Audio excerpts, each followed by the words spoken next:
welcome back to the Ronald Show. I'm your host, Ronald, and as you know, this show has gone all over the United States, from Florida to New York to Los Angeles, and it's all about the entertainment business. And I have been lucky enough to run into an actor who contacted me on Facebook Messenger, which, by the way, if you're out there as an actor and you want to network and you want to be able to travel around the United States and work on set and do different things like this actor has been doing, who's doing commercials, he's doing motion pictures, he's doing short films, theater, started out in theater doing one of my favorite plays, Of Mice and Men. And he played the role of Lenny. That was made famous on television by, in the movie by, what's his name? Who's that actor? John Malkovich. John Malkovich. Yep. I got a story for that when you're ready. So. All right. And so anyway, let me get him on here. His name's Dennis Mallen. You've probably seen him. He was in The Irishman. He's in The Italians. He's in Daddy's Back. Daddy's Back. I've got your sheet here. It's got so much stuff on here. I was gonna read off a list of things, Dennis, but it's way too long. You're like approaching 100 credits on your IMDb. I hope to have like half of the success that you've had so far. So, all right, Dennis. Anyway, welcome to the show. Thanks for coming on. I really appreciate it. Ron, I'm glad to be here. Thank you so much for having me. Last time I talked to you, which was just last week, we were going back and forth. You were on set. What were you working on? I was on set working on Just Hitched. It's a script written Debbie Paulson. She's a newer actor, a newer writer. It was really good. It was based on her personal experiences with family and with the military and whatnot. And I played a kind of a Colombian drug lord tough guy. You saw I was watching your reels today, and I was watching Daddy's Back, sure, which is funny.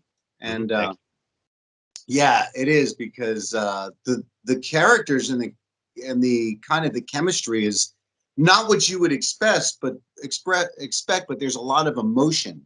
I saw you did this really intense crying scene, and then I also saw you in other things where you're playing a tough guy, someone who's scary. And I was looking at your IMDb pictures, and you don't have the typical glamour shots on there. You have like a range of different stuff. Yeah. I've learned early on, Ron, that I enjoy what I do, but I look for characters that are broken, because the more broken the character is and is written, the more I can do character development and get deeper into it. And really, you want to show a director, you want to go big at first with a director and let the director pull you back and show you what's what. But unless you're going to show them something big, they've got nothing to play from. And that's what, Lenny was my first everything. Lenny was my first everything. And talk about being baptized by fire or pushing to the deep end. I was living in New Jersey at the time, and I would drive home going through Lincoln Tunnel, Manhattan, and I'm depressed and I'm crying, man. And I'm like, what the hell is going on? I was married at the time. We couldn't figure it out. I called my mentor, Jim Demonic, and he's like, well, obviously you're a method actor. I go, Jim, I don't know what that means, but I don't like the way this feels. I'm done. And I basically quit for 2 weeks. I fulfilled my requirement. I fulfilled my contract. And then for 2 weeks, I quit. And then I get a call. I had an audition for my first national commercial. My first audition, my first booking, China Airlines. Now, I go in there, and it's me, and we're all technology executives. And I just killed the audition. And I walked out feeling really good, because you know when you hit it or not. I walked out, feeling really good. I get a call 2 days later, and the casting agent goes, who's your personal agent? And I'm like, can I call you back? I called Jim Demonic. Jim, who do I call? Call my buddy. Gave me a guy from CIA. So wow. So right to the big leagues of CAA, huh? Bam. You have to be invited in. You're lucky you were. It's nuts, man. So here I make the phone call, and this was 90, it's got to be 95, 96. And he's like, what are they offering you? They're offering you X. Don't worry, kid. I'll get you double that. Yes, sir. Thank you, sir. Whatever works. But I'm on set. Now, unlike stage, I'm on set and I'm off book. I'm solid with my script. We go through one take, blocking in one take. The director goes, cut back to one. Now, common lingo, I had no clue. I look to the PA, I go, so what does that mean? Oh, we're gonna do it again. We're gonna do it again? I'm like, yeah. So I can screw up, unlike stage, right? Right. We're gonna take 12 takes from this angle, 12 from this angle. I'm like, this is awesome. This I can do.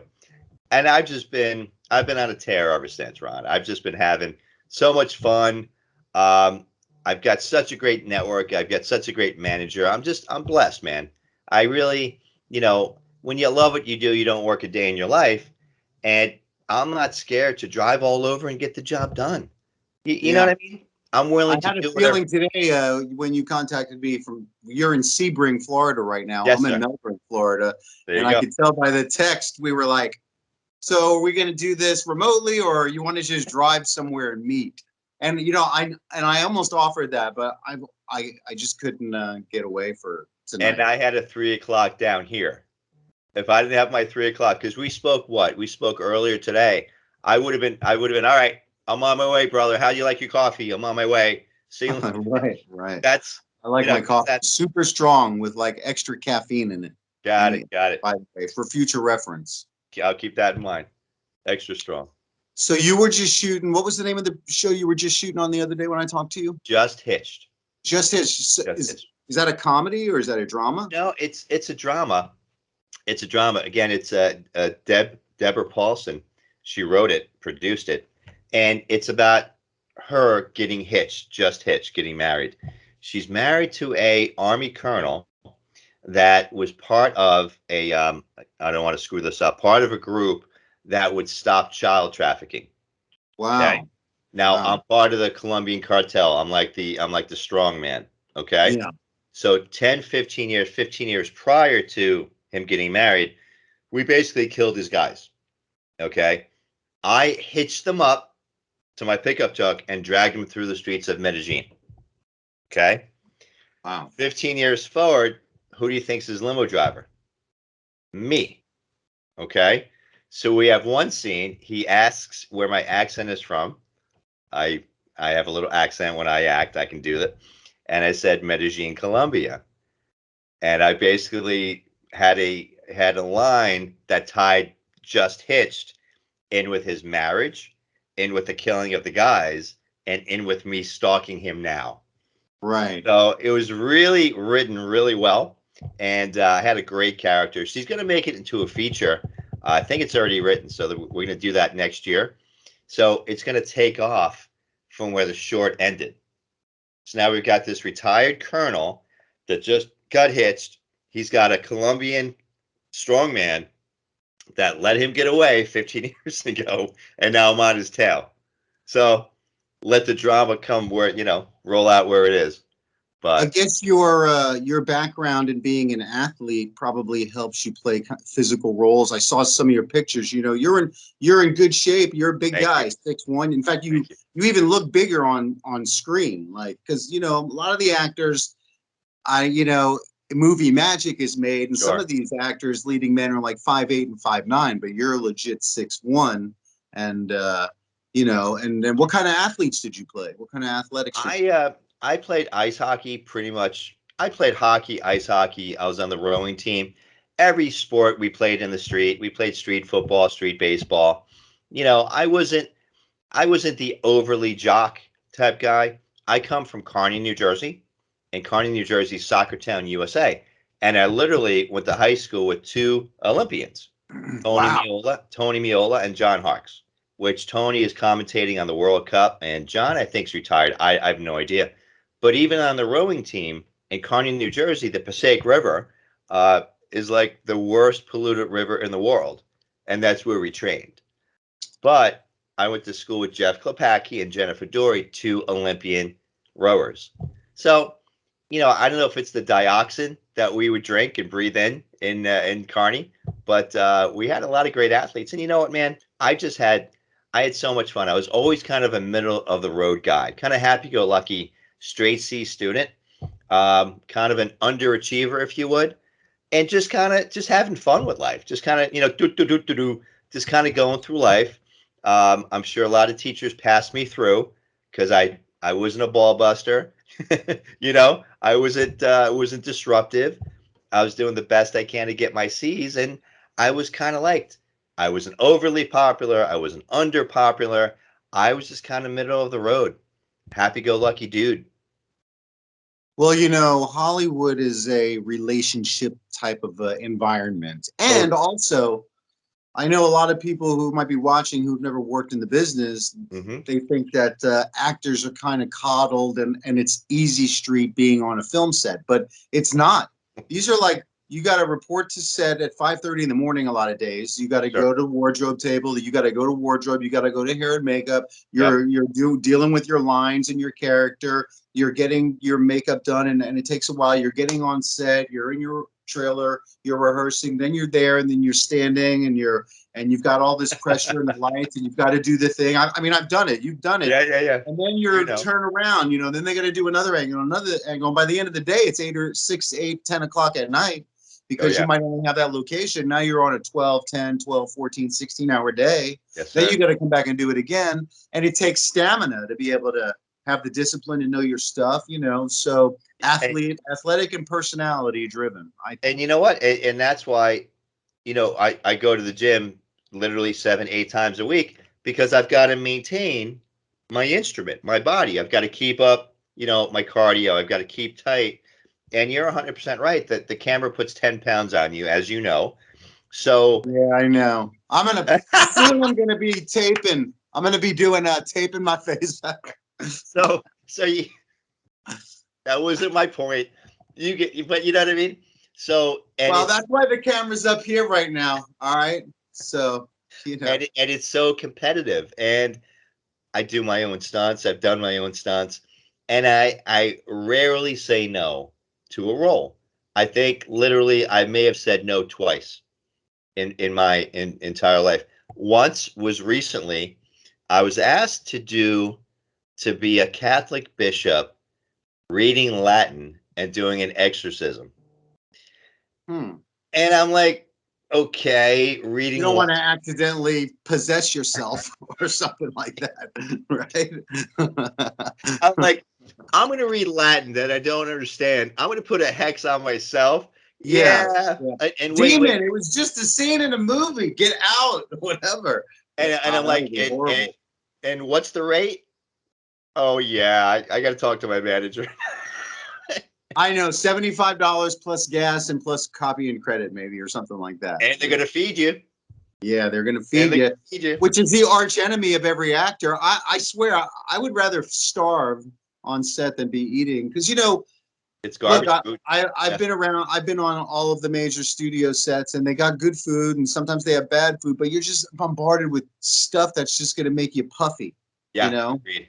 It's almost like as a lead actor, you probably just want to stay in your trailer and stay away from the food. You want to get your day rate, go to the gym, be ready, and get in and out without going by the craft service table if you're Well, lucky. you know what I do, and I mean, I do mentor newer actors and stuff like that. Between my scenes, I go off to my own little corner. I just go off to my own little ball, and might be sipping my coffee. As a method actor, I've got to stay in whatever I've got going on, so Yeah. I can't BS around, and people understand that. Oh, he's unsociable. No, he's maintaining his character And by. you have an emotional. I understand because you have to know you're about to go and film a scene, but what just happened a moment ago? Where are you about to go? Exactly. Where have you been in this story so far? Yeah. There's a lot that you and I was looking at your some of your reels, and that was one of the things I was going to mention is that I could see Uh-huh. in your eyes each time that you're pacing with your lines, and your emotion each time is really spot on, and your voice too. Thank you. Tell me about your training, how you developed your voice and your pacing and your line delivery and emotional range. Yeah. I've taken all of 2 courses in my entire life. Hmm. And they were back in the day in New York, New York Performance Works. I took Angela Montalbano's course and how to read copy, commercial prep. And I took Mark Reihart's scene study. I think I took 2 of his scene study courses where you learn to break down a script and stuff like that. Well, that's it. That's all I've taken. And every time I'm on set, whether it's being an extra in a SAG feature, whether it's having, a line in a short or lead, in a feature, I've always learned from being on set. I've always been the sponge. Even as an extra, I remember sitting back and just watching and thinking, how would I deliver that? What would be my tonality? And even when I go to watch a movie, I go to the big screen and I can't enjoy it because I'm I know. analyzing it. Because I'm Yep. like, I would, what if he waited another beat? Or what if it was deep? I Yeah. analyze. So whoever I'm with watching the movie, I'm talking to myself, I'm taking notes, you know? Right. Right. You're But building this database of acting knowledge that you can draw from later on when you exactly, need to, you know? exactly. You know who I watch a lot of though, and I really go deep? Kenneth Branagh. When I need a master's class, I put on Hamlet for 4 hours. And I Wow. sit there with a big coffee, a notebook, and I just watch his subtle nuances, you know? And how, That's the way to do it is watch the best do their thing and then yes, see those nuances. Yeah. that's what it's all about. Because acting, ideally, is right up here. I mean, okay, it's all this, but it really focuses and comes in, right? To your eyes, to your emotions, and what you're doing. So the tonality, I was on a show, I guess, about a month ago, and it's instinct. It's instinct. I've never even thought it through, but the person said, well, obviously it's instinct. I was like, wow, I like that because I never That's the thought of it best that way. way to be, really, where you're just natural and you're connected, you know, your job and you can be there and that. You Yeah. just feel it and live it. But I never So, thought of it that way. Like people talk Meisner, people talk this, people talk that, and it's all great. Whatever works for you. Whatever works for you. yeah, I'm a straight C student, probably a little ADDDDDD. I learn best from doing. You know, give me a script. I had a table read over the weekend for a feature coming out, and I basically came on at the last minute and I was asked to read for two roles. And my first read through with the entire ensemble, I felt very good about my read. And I got a call from the EP afterwards and they said, right on, man. I don't know how you did it, but you gave us what we wanted. And I was like, oh, thank you. you know, and Rebecca got a good call, spoke to her too and said, hey, man, the kid's on. So that feels good. It feels yeah, good. Rebecca was great. You know, you were busy filming and you were like, look, I want to do the interview, but Yes. you're going to have to talk to my manager. So Rebecca called me, which is great Thank you. because it's so much, you know, that's the way the business works with all the stuff that's been going on in the world. Yeah. The entertainment industry has kind of been like flopped around a little bit. Things have kind of changed, and there's different markets now opening up because people are like, hey, I want to be where I can film. I don't Sure. want to be slowed down. And I looked at, and you know, I can tell by what you've been doing that you haven't missed a beat. In fact, you seem to be busier during all this stuff than you know than leading up to it. Honestly, like you were like, hey, nobody's watching. I'm going to be in everything, That's it. which is That's it. which is good. And you've been executive producing. But I talked to Rebecca, and Uh-huh. it's so interesting because you know, as you're a publicist, she wants to get you in some great places, and you and I Yes. might know some of the same people. But she wants to put you on, get you on a good friend of mine's show, Lamont Patterson, who is a Oh, world famous musician, and he's got nice. a show, Can I Play a Play, and I Am Indie. Okay. And I think she's Nice. going to get you on there. But I'm just doing a shout out for Lamont Patterson because Sweet. World Movement Enterprises and World Movement Records is one Nice. of my co-producers and stuff that we're associate producers on some things together. So I just wanted to Okay. mention. I appreciate that. That's all. Thank you. I look forward to it. That's tremendous. Yeah, you know, if there's one thing that Rebecca and I were talking about, it's that publicity is changing. That there's ways to get yourself out there and your things out there like never before because you know the marketing budgets for some of the studios, you know, I think they handle their umbrella projects. But when you're working on all these different, you're working on studio films, but you're working on independent films and commercials Yes. and all that stuff. You just want to be able to be out there so people. There's so much to choose from now. That's And I right. look at your stuff and I was thinking, man, you're so interesting to watch. You know, I Thank was watching the way you were doing, um, especially Daddy's Back. I want to make sure I'm getting that right. you. Daddy, we're back. Daddy, we're back. Daddy, we're That's back. okay. And you know, it's so funny that show when I started watching the one of the episodes. I think I was Uh-huh. watching episode 8, it immediately kicks in, and it's got this real, you know, major studio production sitcom to it. And I was like, wow, this is awesome. Thank And you. I was watching the dynamic, and then how it was like ups and downs. It was funny, it was Yeah. dramatic, you know. How, are you guys doing more episodes of that coming up? So season 2 is written. I'm not producing it. I'm just daddy, as you know. Angela and Valencia, love them dearly.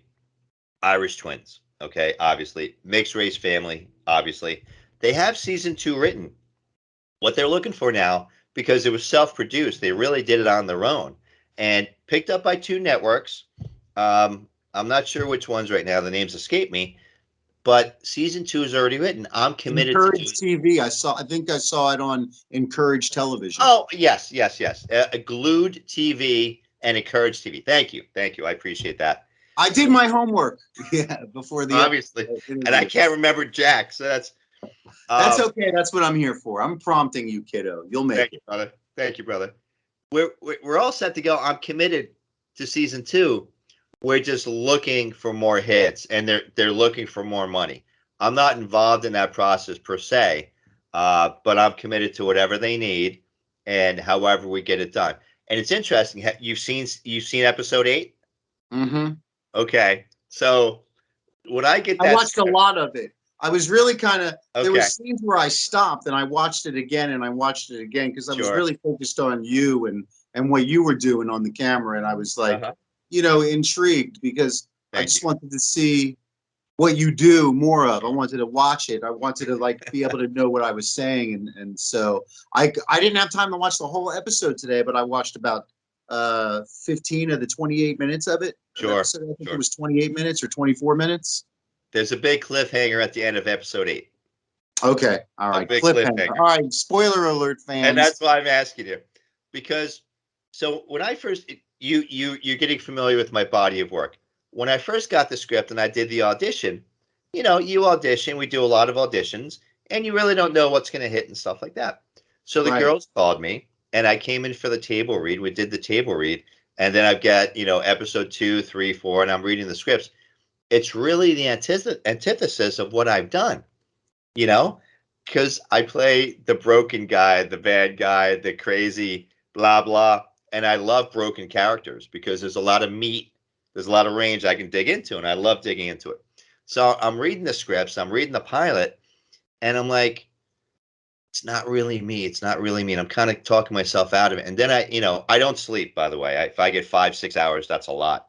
And at 2 o'clock in the morning, I'm reading it for like the 8th time, and it's like, you're an actor, go act. Yeah. Well, you're That's the obviously voice. reading it because you're interested.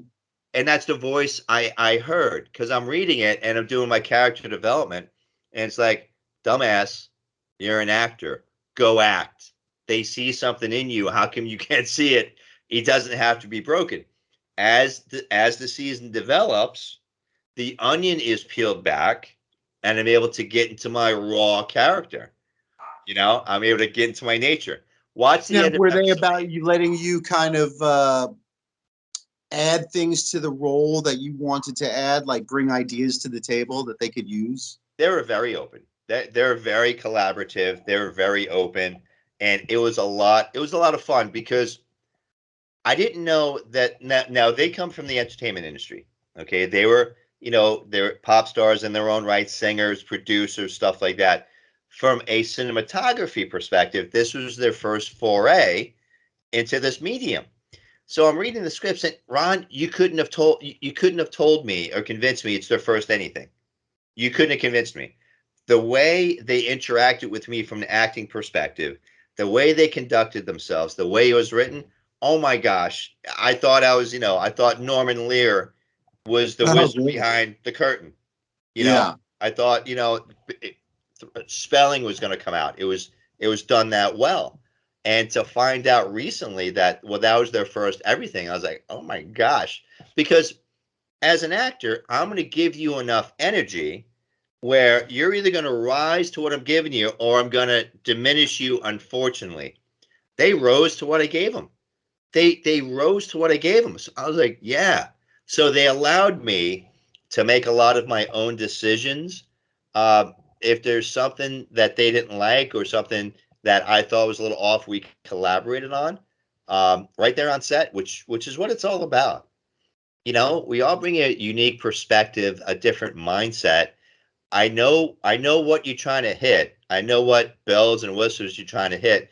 What if we went this way instead of that way? And here's my reason why.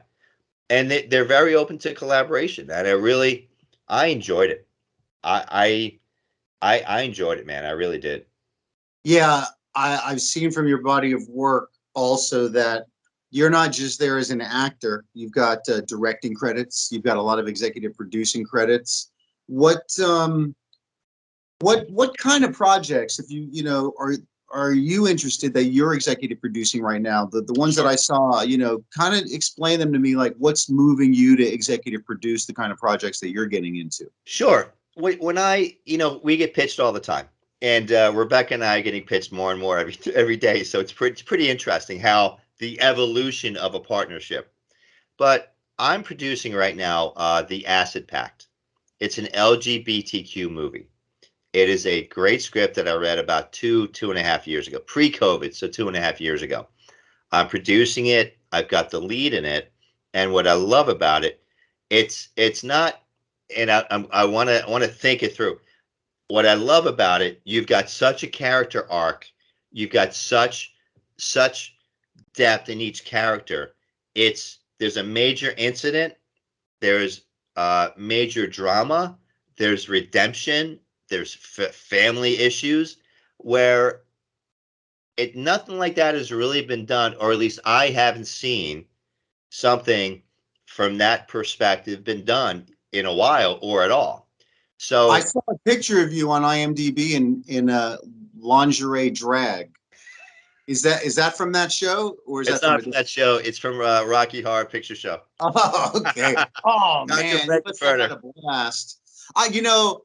I do mostly motion pictures now, and I haven't done live theater in a Uh-huh. while, and I miss it.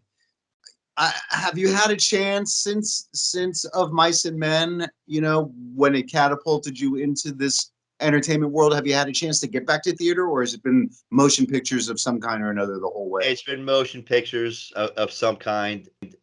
I do hang with a theater crowd at times, and we do compare notes. And my life plan. So you were at the Rocky Horror Picture Show just as a spectator participant, not up on stage.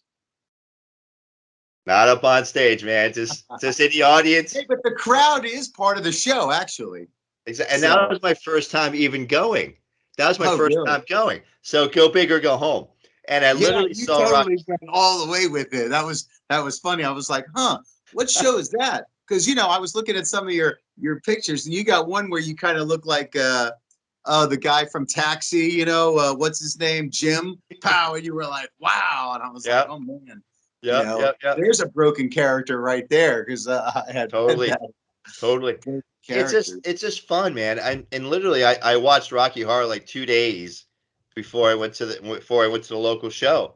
And yeah, I kind of walked in just like that. I had size 12 pumps.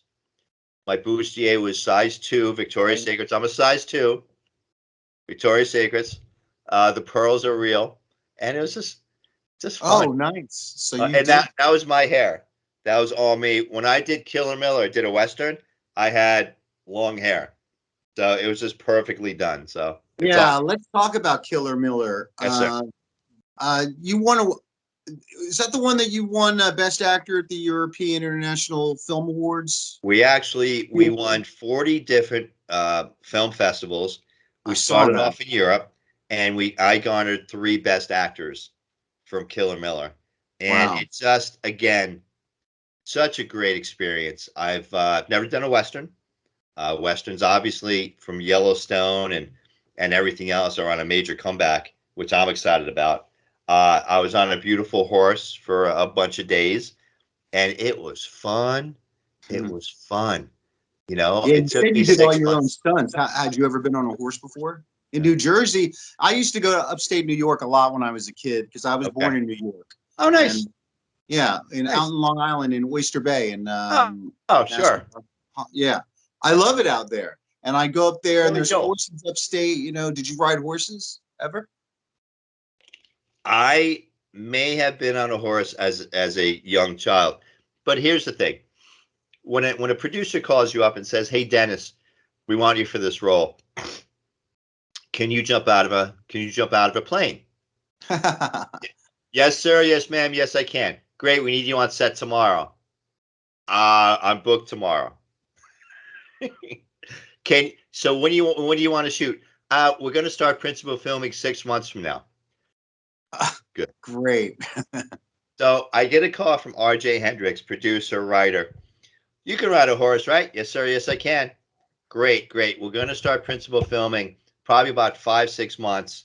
We'll get you a date. Terrific. Thank you, sir. Love you. Spoke to the cinematographer, got the storyboard. I'm just kind of like, on a horse and you're just not doing anything crazy. Next day, I'm out there learning how to ride. 2 weeks after, I'm out there in wardrobe riding the horse as Killer Miller, as Henry Miller, Marshall. And it was just so much fun. It was so much fun. I didn't go to a bougie ranch. I went to a broken down, you know, old family ranch to learn how to truly ride. Wow. I learned from a 20-year-old, 25, 30-year-old nag where I almost got a hernia on to just progress with the horse. And now even if I jumped on a horse today, I feel comfortable. I feel really good about it. See, when an executive producer, when they're looking for you for something, it's very competitive, as you know. If there's one Dennis Mallen, there's tens of thousands of me. Unfortunately, of course, I feel there's one me, but the industry, it is what it is. So when someone says, "Hey, man, can you do this?" Yes, I can. Do you have enough time to prepare for it? Now, I'm not lying because when I arrive to work, I'm proficient enough to do what you need. You get me? Yeah. Right? Because I've had this conversation with fellow actors and with fellow producers. And the producers are like, look, you sign on the contract, we give you half up front. We hope you're studying the script and hitting the gym or Preparing to figuring ride a out what you need to do or Yeah. learning how to ride a horse. So Yeah, if I because get a call otherwise it today, is competitive, like you said. Yeah. yeah. So if I get a call today, and I'm not talking out of school, if I get a call today, hey man, we're gonna need you to jump out of a plane. Great. When are we doing it?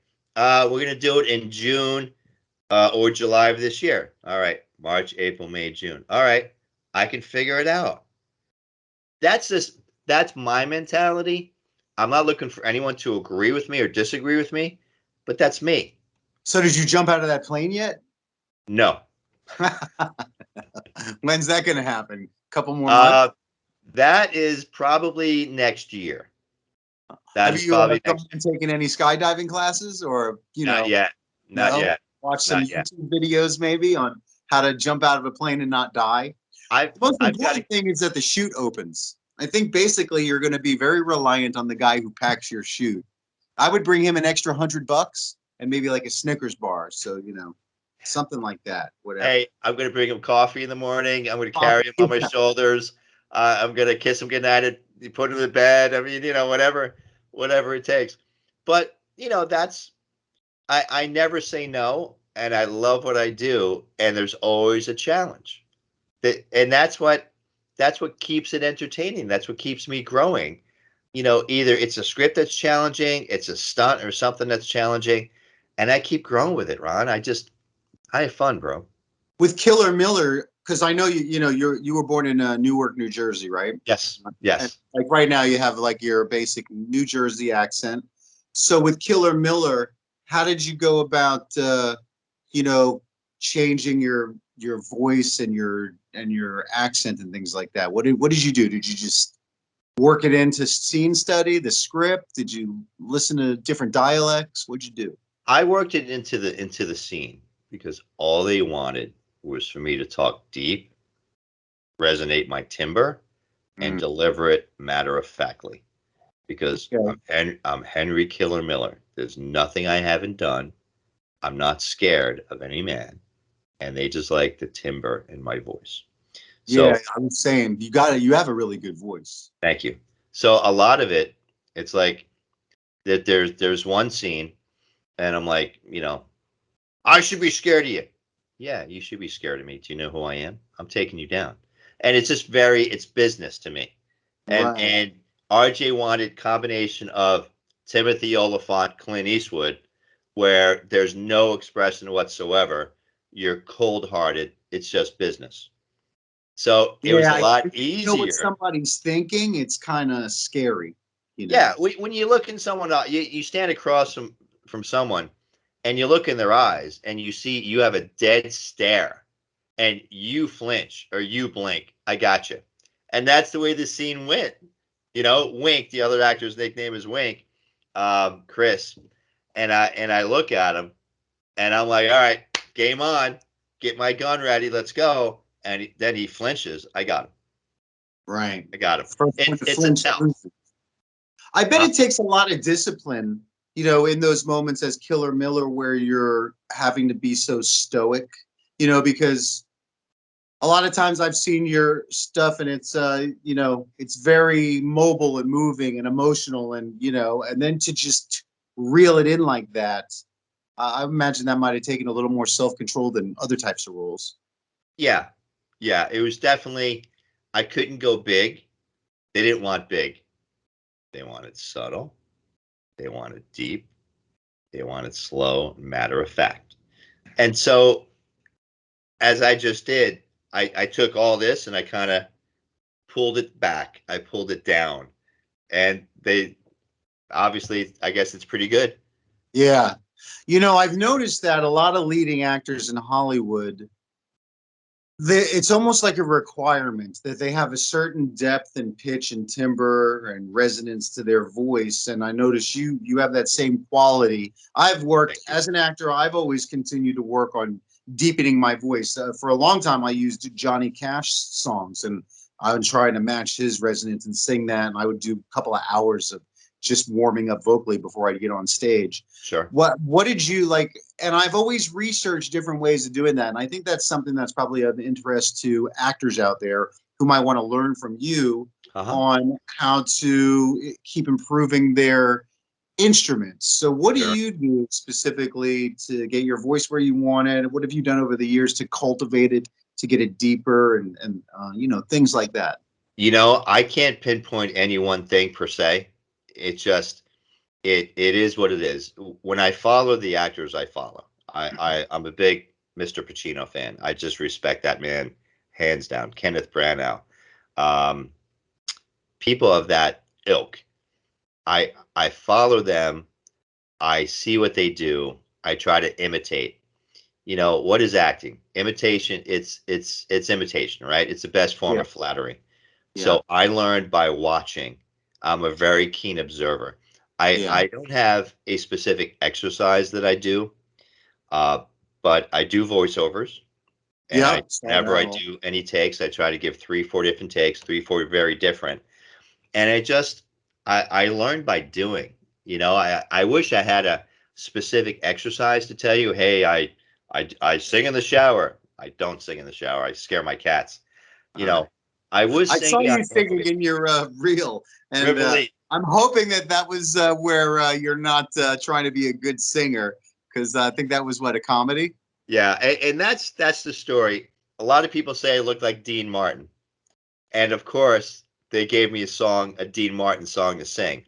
So we laid down the track at a professional studio up in Orlando, and it's one of those studios where Jimi Hendrix has been. Like everybody has been there, and here I come in, and I can't carry a tune.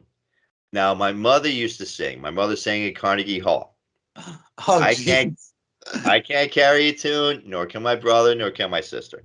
So here I am, and everybody loves some, and the guy's laughing his butt off. He goes, "Look, I'll capture it. You don't have to suck that bad." And I'm like, "Yeah, I'm really not trying to suck. This I is doing the just suck. best I can. I just suck." And here's a professional piano player, engineering studio. Yeah, I suck. I can't Nice. sing.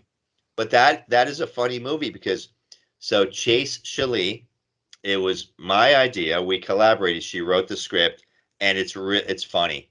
It's it's rivalry. It's a rivalry where I'm Frankie Donnie. I come into our club, but it's her night to sing, and all the attention's on me. But I suck as a singer, and she's a songbird. So that's the log line.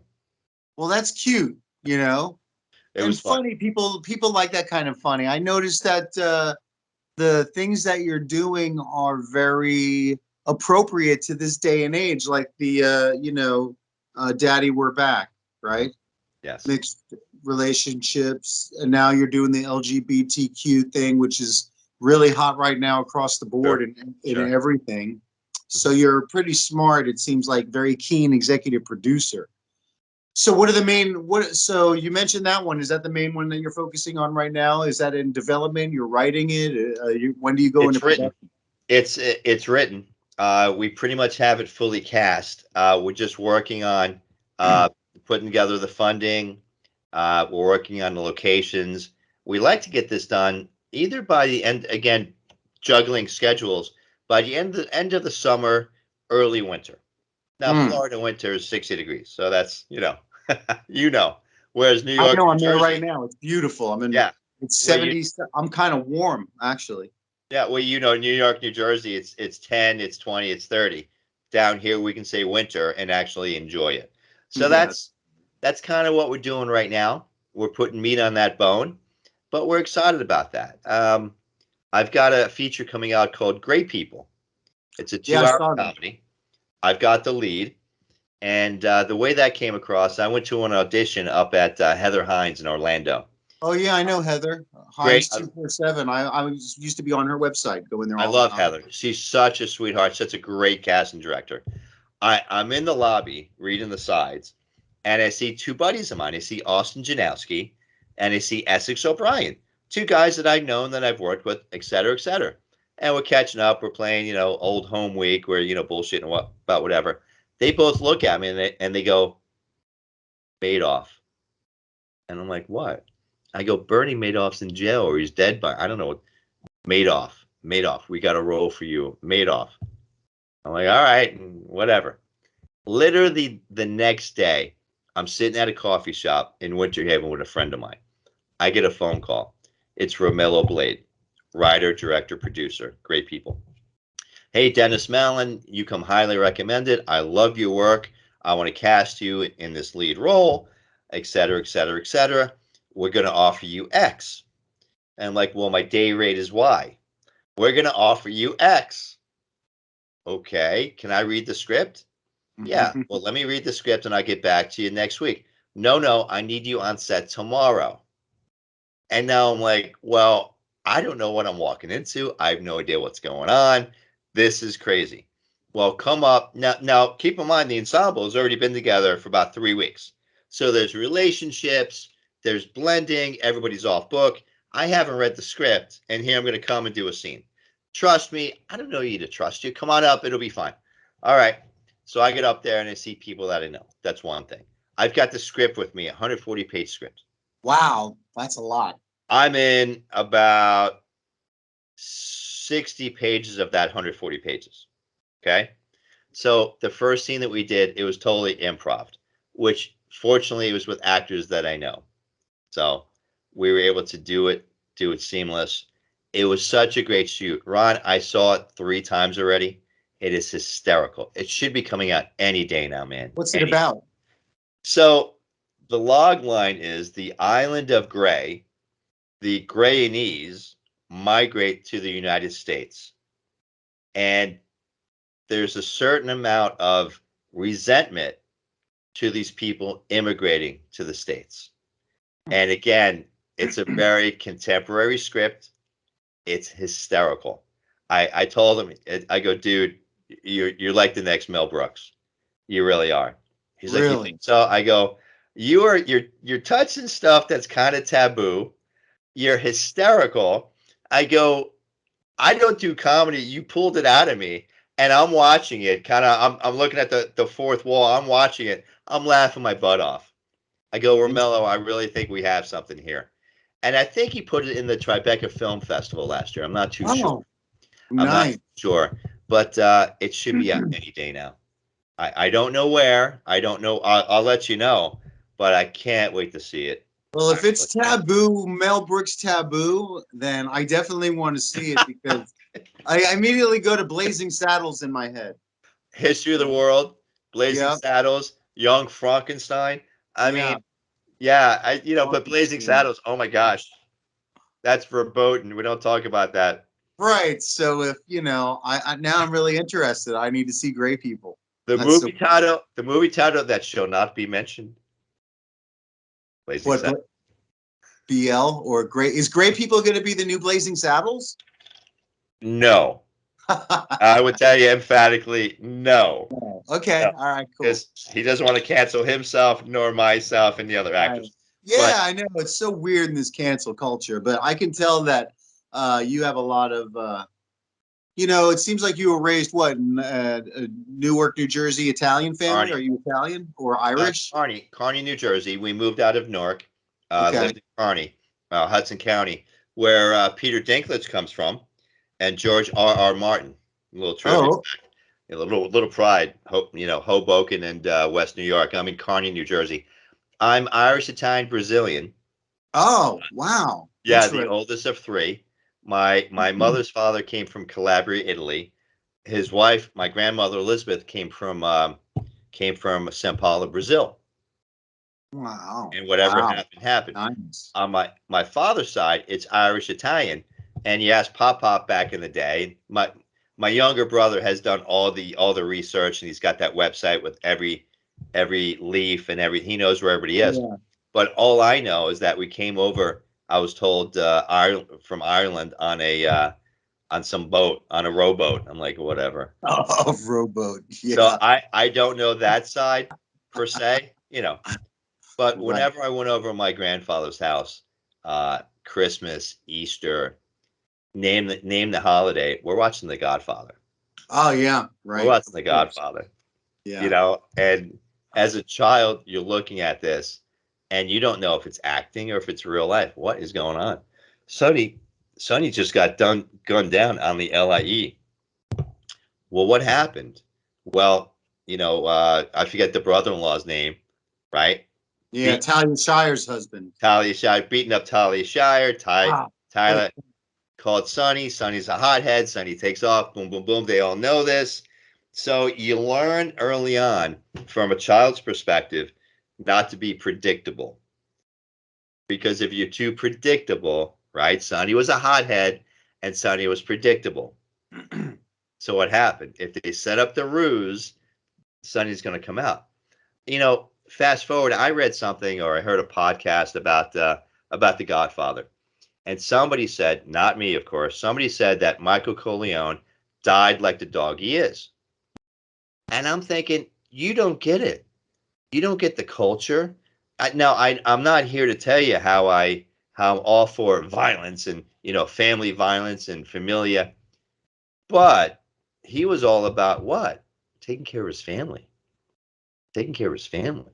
That's And what his father was actually, about. not only that, but there was a code of responsibility by Yeah, La Cosa Nostra to the neighborhoods to make sure they were safe. They were like yeah, the original law enforcement or authorities to keep the neighborhoods clean, to keep yeah, things organized. That's why it was organized crime, but it was really called a crime by the FBI. And we could yeah. get into Racketeering. that Yeah. racketeering, but It was a crime by the FBI because they couldn't tax it. and there's exactly, and there's yes, an, there's an exactly. underling, an underpinning of law enforcement because you take care of your own. That's what Vito Corleone, right? GF2 with the flashback, De Niro, when the widow came to him and said, "I need help. I can't pay the rent." Right, and then the landlord comes to him and says, "Who are you, you punk kid? What's going?" And then you remember the scene? He's giving the money back. He's shaking. He can't get out. You just take care of your own. That's what it's all about. It's just Michael divested of all the casinos. He's got this global conglomerate. And if you remember what he said to Andy Garcia, I don't need more wise guys. I need more lawyers.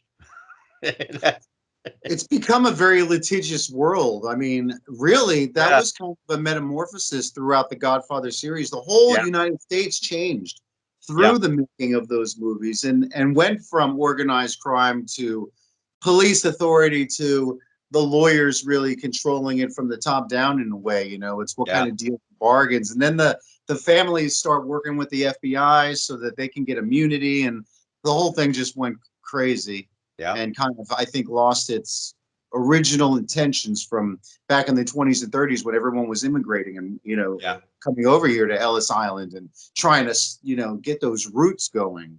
I'm sure though that's pretty cool for you because you have such a you have a look where you can play any kind of role. Really, you can play a straight up Caucasian, you can play an Italian, you could probably play a Brazilian, Middle Eastern, a dad, a priest. I mean, you're pretty lucky, Thank you.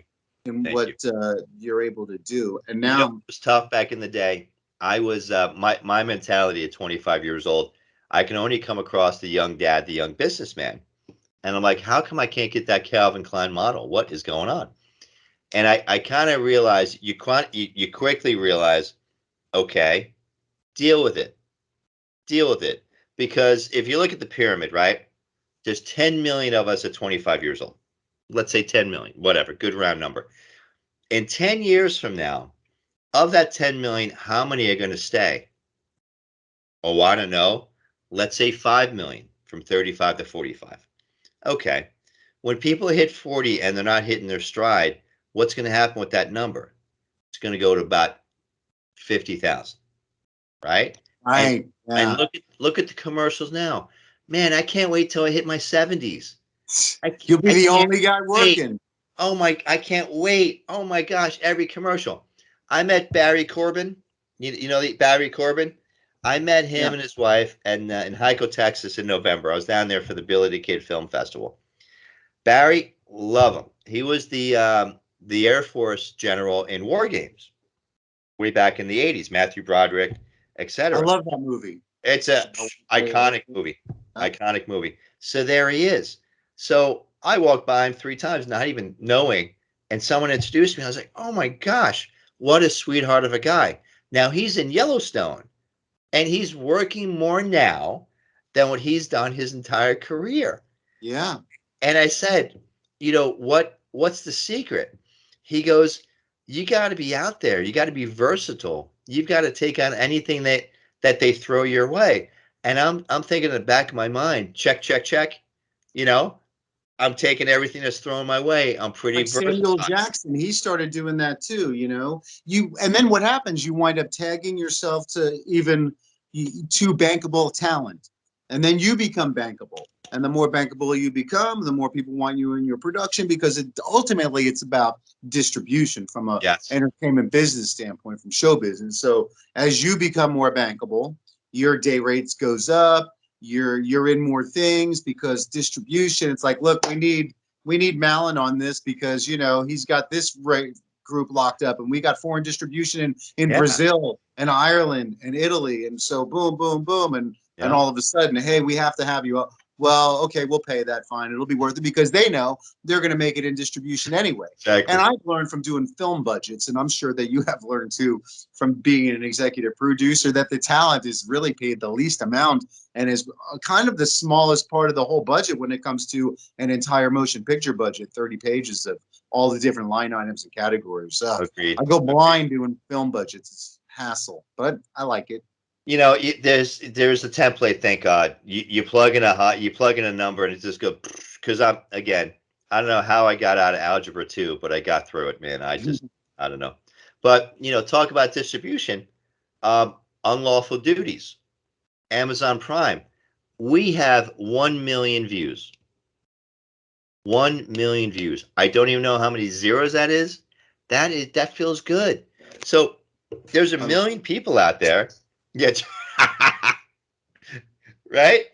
There's a million. Yeah, I know. People. There's just so many things that I was looking at that you were doing, and especially the executive producer stuff. You're doing a lot, That's why I was like, I had to print this off because it was too many for me to memorize. Well, I just got the top 5 or 8 of them, because you're so busy. I was like, geez, this guy, he's doing everything. You're like the Italian Samuel Jackson. I'll take it, man. I will take it. Samuel L. Love Sammy. You're on all the platforms, I would say, right? I mean, that's Yes, because sir. we got about 5 minutes left. Oh, sure. I want to talk about. I want you to talk about, you know, the things that you're producing, the things you're directing and starring in right now, the things that are getting out there at the moment that you want people to go see now, Sure. so that they can tune in and add more views and more distribution. So talk about Sure. that. Let's hear it. Well, first off, thank you so much for having me. If I can help anybody with anything, I'm on Instagram. I'm all over Facebook, YouTube, Twitter. Dennis Mallen, Mallen. If I can help anybody with anything, seriously, and thank you for having me. Yeah, my pleasure. You're great. Daddy, we're back. Love Daddy, we're back. We need help with the views. Okay, I think we're about 5,000. There's a major cliffhanger at the end, and the drama. I was told from my mentors, my best work, episode 4 and episode 8. You know, where I crescendo and show my range, dig into it. Yeah. Daddy, we're back. Love the work. A lot of people want to see season 2. The only way we're going to get that is get the numbers up. Okay. So you hear that, fans? Go check out Daddy. We're back. Definitely click on where can they see that? YouTube. YouTube. Okay. It's on YouTube. Daddy, we're back. Killer Miller. Okay, Killer Miller, award-winning movie. It's out there. It's on YouTube. Unlawful Duties, already 1 million views. So, you know, lightning has struck multiple times with me. It's just Gray People's coming out. I don't have any specifics on that as of yet. I'm in the Italian, Zach Dieppe. We're probably going to start shooting late this year. We're going to be in Dubai. Wow. You know, again, we don't know what Europe looks like today, tomorrow, but we hope to be in Rome. We hope to be in the area. I'm booked to do the Nostradamus mission. Daniel Bergdorf.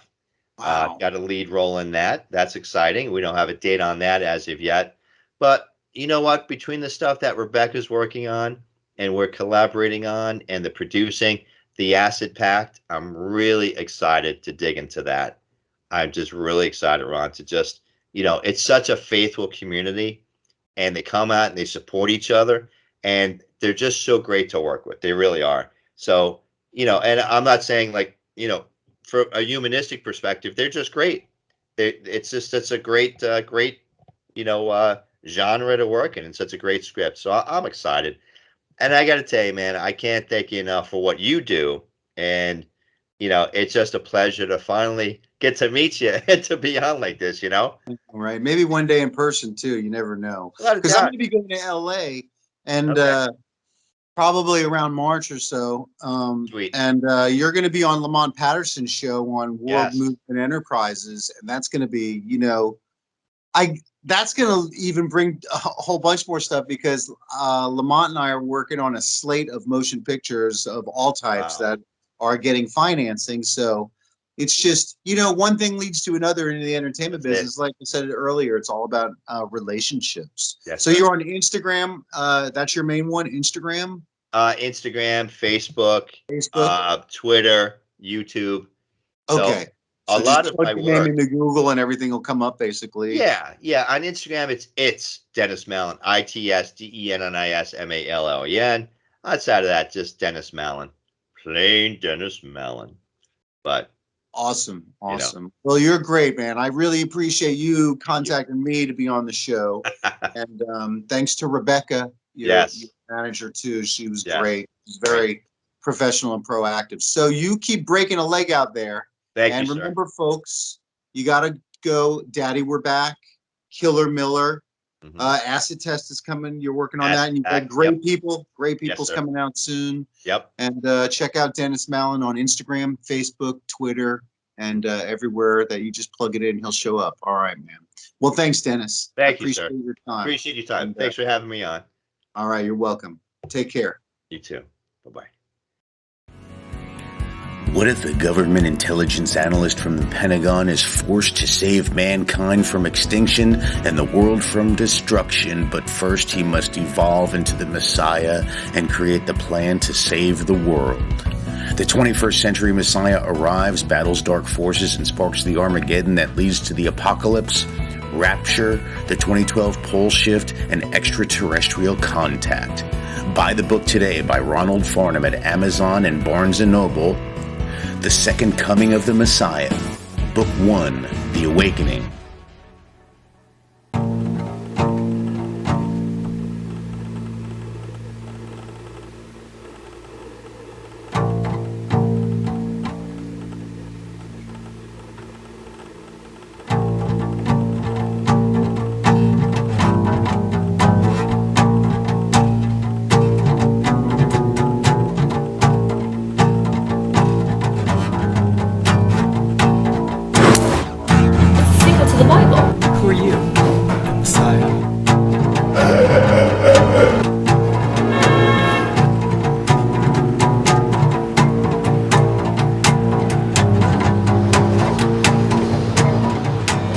Happen, the human race will die. Oh, really?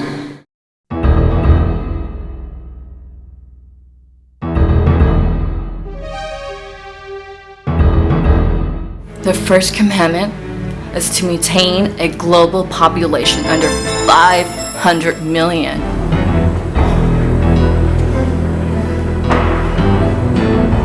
Do you know what that means? It means 6.5 billion people are going to die at the hands of the Illuminati unless we stop the Iranians from detonating that dirty nuclear bomb at the Hollywood and Vine train station. The Iranian suicide bomber cell is located at the Vibe Hotel on Hollywood Boulevard. This isn't Scooby-Doo. Please! A little blood drinking turned your stomach? Guide them to the bomb. What is this? Fucking Batman and Robin? I had become part of something that I no longer felt right about serving. It's Hollywood and Vine, not Vine Hollywood. Don't you know anything about American culture? You silly Russian. The global military-industrial complex. Leading the charge of the carnal feminine. Ah, yes. The Messiah. My book. It's the solution. How is that the way the world is?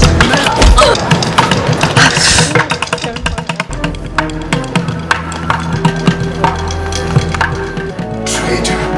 Who are you working for? If I was cartoon character, I'd be Woody Woodpecker.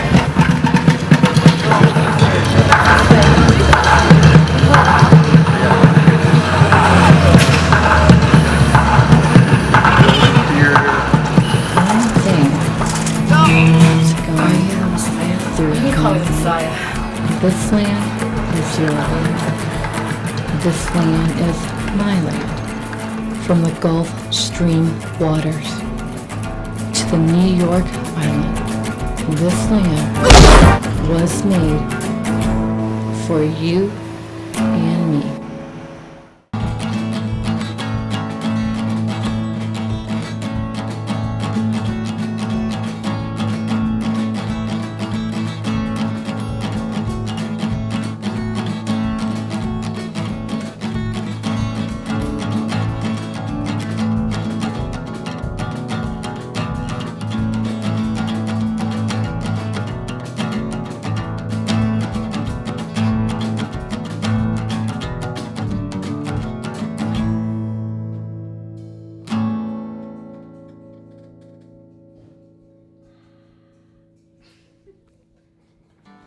Cool. I like that. That was good.